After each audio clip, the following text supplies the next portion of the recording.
Hey guys, it's Felipe here. Welcome to another Tower of Saviors card review video. In this video, I'll be taking a look at one of the jackpot cards from the Rockman DiVE series, Zero. Zero is a fire machina with the following leader skill. When the team has only fire attributes or machina members, team attack times 6.5 and HP times 1.5. This is pretty average. Most of the meta cards now have a 6.5 attack multiplier. But the HP times 1.5 will be really nice because it will increase your survival rate.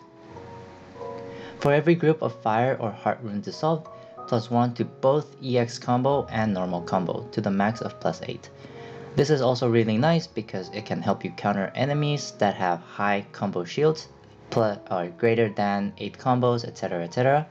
And it can also help you reach higher damages with only fewer combos, especially if you have any board debuffs that will prevent you from getting a high number of combos.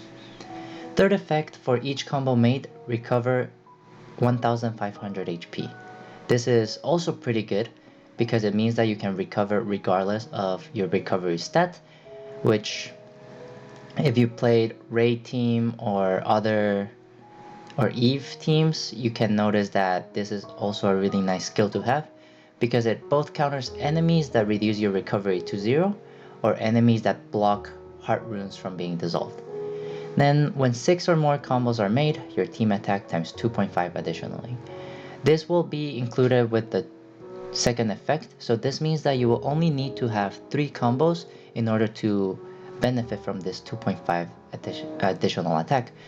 3 combos is really nice, so this is going to be a constant 2.5 multiplier to your attack.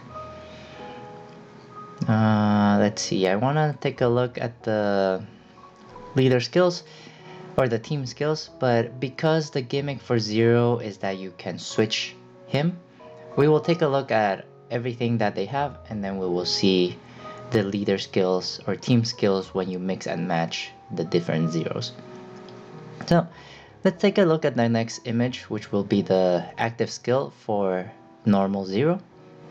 This is a CD4 skill where you explode all frozen runes, you turn 3 non-fire and non-heart runes into enchanted machina fire runes, ignite all enemies and change them into fire attributes for 1 round. And the more runestones dissolved, the more fire runes dissolved, the higher your attack multiplier to ×5 for 10 fire runes dissolved. This is really nice. One, because it's a really short CD. CD4 is shorter than your typical CDs. Most short cooldowns are CD5, so having a CD4 skill is already pretty good. Exploding frozen runes is going to be situational because not all enemies have frozen runes, but being able to do that will counter these enemies pretty well. The second effect will generate 6 fire runes, which it's more than halfway there to your max multiplier from effect 5. So being able to generate more fire runes means that you can have a higher character attack multiplier from the 5th effect. 3. Ignite all enemies. This is always really nice, however it makes me sad because there is a non-jackpot card, Alia, that also ignites enemies, which means that Zero is most likely going to overshadow her, and there might not be a reason to include her in your teams if you already have a Zero. So that's unfortunate because that means that Alia might not get to see play since we can use Zero to ignite enemies now. And yeah, so overall this skill is really nice. CD4 for a ×5 multiplier is pretty nice as well. So it means that Zero will be dealing high damages every time he activates his skill. Then he has dual active skills. The second skill will be switching. For 1 round, dodge the first attack of the first attacking enemy. Realistically, we usually only encounter 1 enemy, so being able to dodge their attacks is going to be really nice. If you ever played Tengen Toppa, you can dodge enemy attacks and then be able to survive rounds where you might have been dead for sure. And when the character's fuel is 100% upon skill activation, you can dodge all attacks of the enemies. So if they attack more than once, for example a Trojan attack or a combo attack that you missed, or the 23 the math shield. This means that you can dodge all the attacks, and because nowadays these characters or these enemies attack really hard, more than 2 attacks will probably kill you, so being able to dodge all the attacks will be really nice. That being said, because this is a switching skill, you can only activate it once, so it will come out to when you want to use it, or when you want to have access to Awaken Zero. So Awaken Zero, let's take a look at the leader skill. It's basically an upgraded version of the normal Zero. Team attack times 6.5, however HP will be lowered to 1.3. But now your combos, you can reach the max of plus 12 instead of plus 8. And for each combo made, you recover 2000 HP instead of 1500. Fourth effect is basically the same, but let's take a look at his dual active skills. So first EP skill is a EP5. Explode electrified runes and restore and explode electrified runes and runes of the enemy's attribute to generate runes not of the enemy's attribute.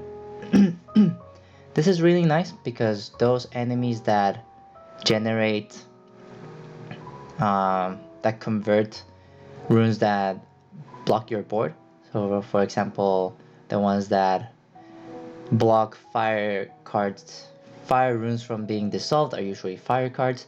The ones that have water Trojan are usually water cards.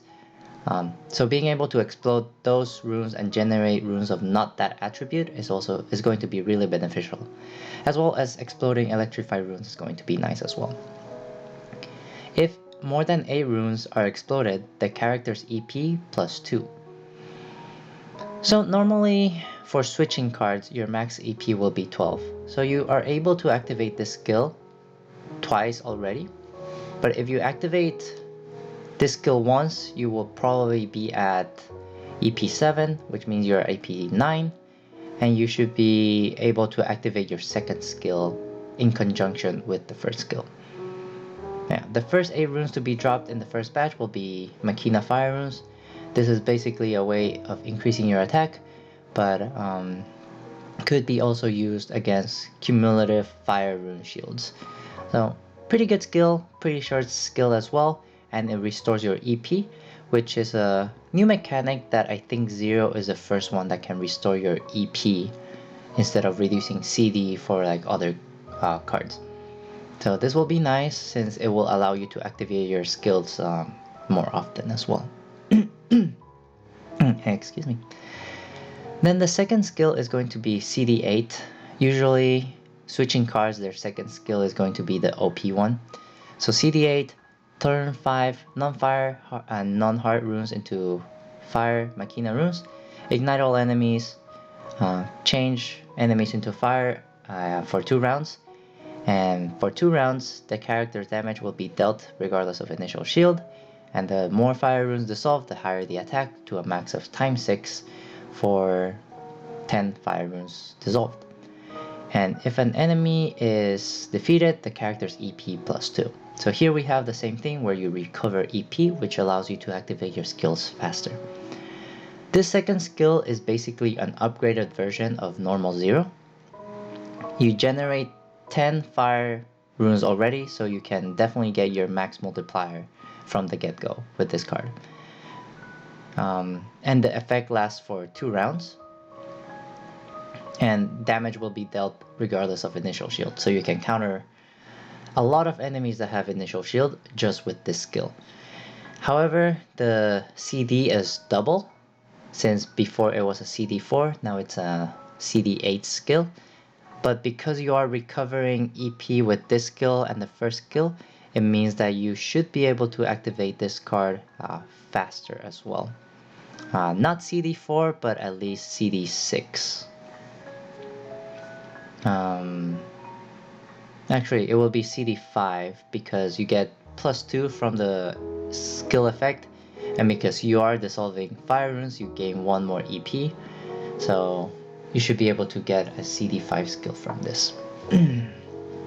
So, looking at that, the skills are pretty nice. Leader skill is pretty nice, but let's take a look at the team skill, because this is where the interesting part happens. This is where the character gets buffs and extra skills that can help you break enemies just by having them as leader and ally.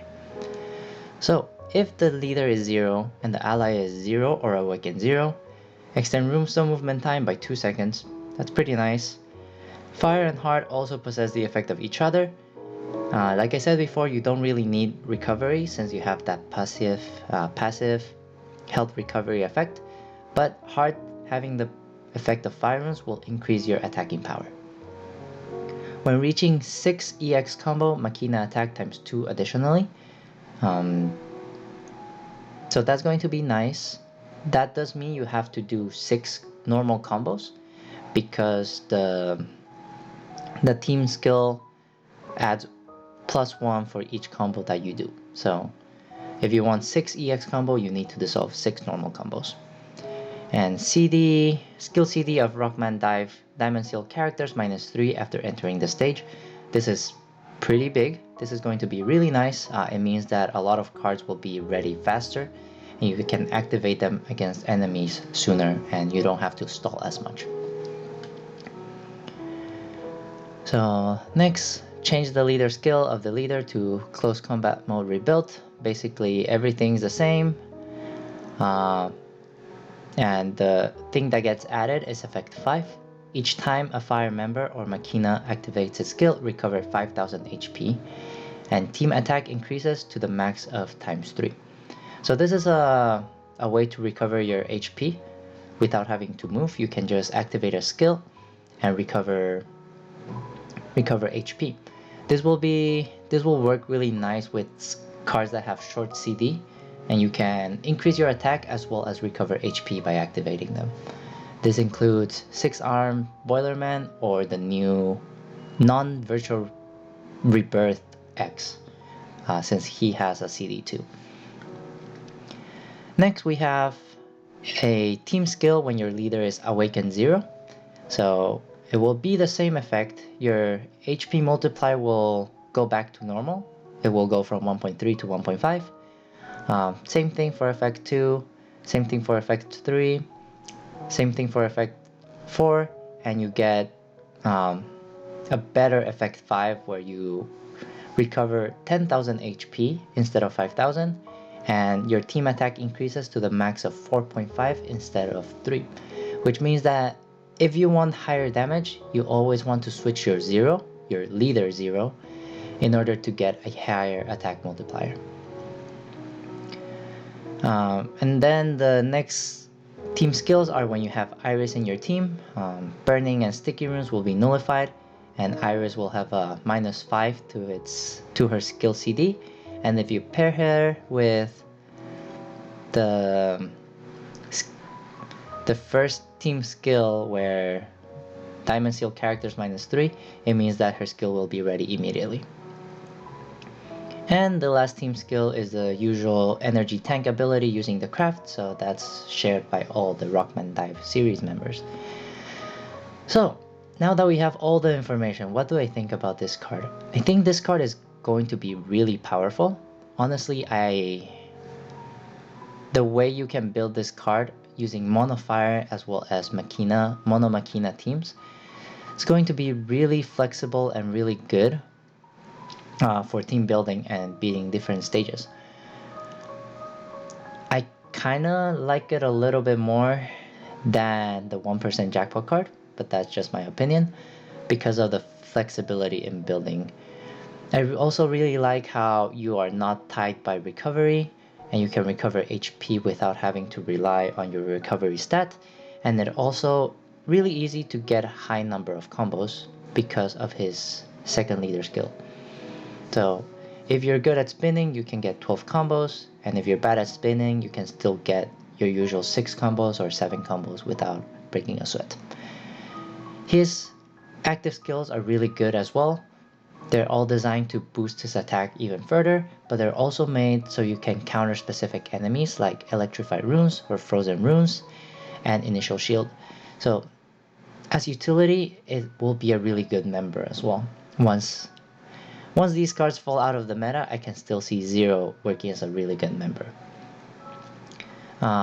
But yeah, overall, I think this is a really powerful jackpot card, and it truly deserves the title of a jackpot card for this collaboration seal. The only thing that I'm not happy about is that it overshadows a couple cards like Iris or Alia, because he can basically do what they do but better. So it's just a little bit sad that two of the Diamond Seal cards are a little bit overshadowed by just one card, but it just goes to show how good I think this card is. So I definitely want to get a 0.